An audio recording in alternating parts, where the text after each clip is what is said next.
Mau pahala? Subscribe ya. Bismillahirrahmanirrahim.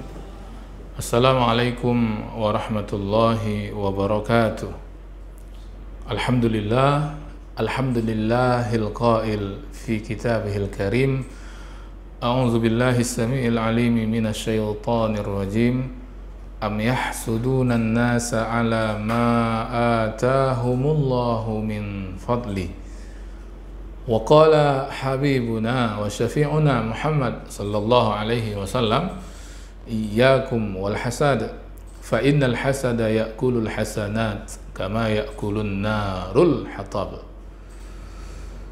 Sahabat sekalian yang dimuliakan Allah Subhanahu wa taala, kaum muslimin yang berbahagia, di antara munajat kita kepada Allah Subhanahu wa taala adalah semoga kita diwafatkan kelak bila mana tiba waktunya, diambil nyawa kita dengan panggilan yang indah dari Allah, sebagaimana yang Allah sebut di akhir surah Al-Fajr, ya ayyatuhan nafsul mutmainnah, wahai jiwa yang tenang.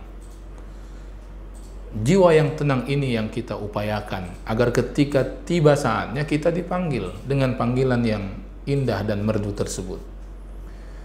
Maka di antara cara agar hati kita tenang, jiwa kita tenang, mau tidak mau kita harus jadikan hati kita ini terhindar dia dari penyakit-penyakitnya, terhindar dari sifat-sifat yang mazmumah, sifat-sifat yang tercela, sifat-sifat yang buruk yang menjadi sumber penyakit hati, yang menjadi sebab hati tidak tenang. Dan di antara sifat-sifat yang buruk, bahkan termasuk yang buruknya ini, yang terburuknya dari sifat-sifat buruk adalah sifat hasad, bahwa kita terjangkiti iri hati, dijangkiti hasad, dijangkiti dengki. Inilah di antara penyakit hati yang terburuk. Kalau kita kembalikan dalam sejarah makhluk Allah Ta'ala, maka ketika mana iblis menyombongkan dirinya dan tidak mau mematuhi perintah Allah untuk sujud kepada Nabiullah Adam, kesombongannya dengan mengucap, khalaqtani min nar wa khalaqtahu min tin, kau ciptakan aku Tuhan dari api dan dia Adam dari tanah. Itu diawali dengan hasad di dalam hatinya iblis.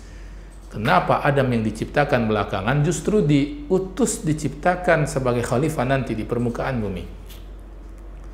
Dalam kisah sejarah anak manusia, bahkan manusia yang terawal masih dari anak keturunannya Nabiullah Adam alaihi salam.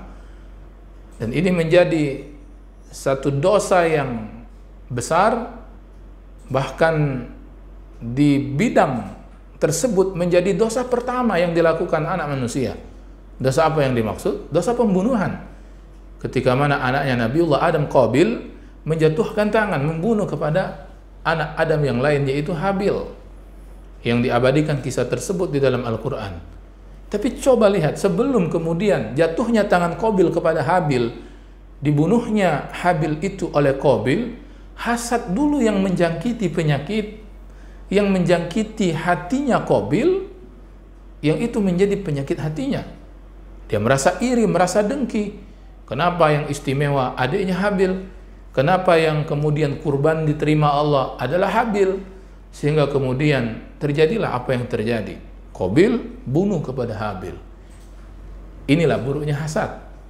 Hasad menjadi sebab lahirnya perbuatan-perbuatan dosa yang lain, sifat-sifat buruk yang lainnya. Bahkan kalau dalam bentuk action, dalam bentuk aksi, bisa membawa pada kemudaratan yang lebih besar. Bukankah banyak pembunuhan yang diawali dengan rasa iri, dengan dengki? Bukankah banyak orang kemudian datang ke dukun dan sebagainya yang semisal dengan itu, diawali dengan hasad, diawali dengan iri hati? Inilah buruknya sifat ini. Karena itu Nabi SAW bahkan juga berpesan, iyyakum wal hasad, hati-hati dengan sifat hasad, dengki. Fa innal hasada ya'kulul hasanat kama ta'kulun narul hatab. Karena hasad ini memakan kebaikan-kebaikan yang pernah kita lakukan sebagaimana api yang membakar kayu.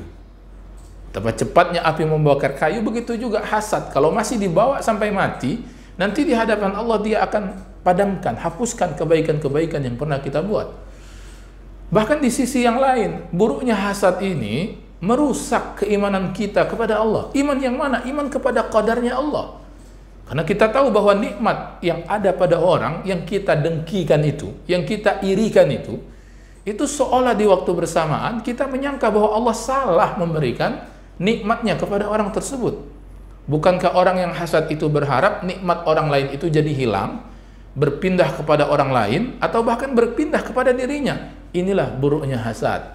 Di samping dia bisa melahirkan perbuatan buruk yang lain, di samping dia bisa mendatangkan mudarat yang lebih besar, masa yang bersamaan hasad menjadi sebab rusak iman kita kepada Allah Subhanahu wa ta'ala. Karena itu terus evaluasi dan muhasabah diri kita. Mudah-mudahan penyakit yang buruk ini dinyahkan sejauh-jauhnya dari diri kita, sehingga hati kita tenang, hati kita selamat, yang dengan itu semua kita akan menghadap Allah Subhanahu wa ta'ala. Hadani Allah wa iyyakum ajma'in wa barakallahu li wa lakum. Wassalamu alaikum warahmatullahi wabarakatuh.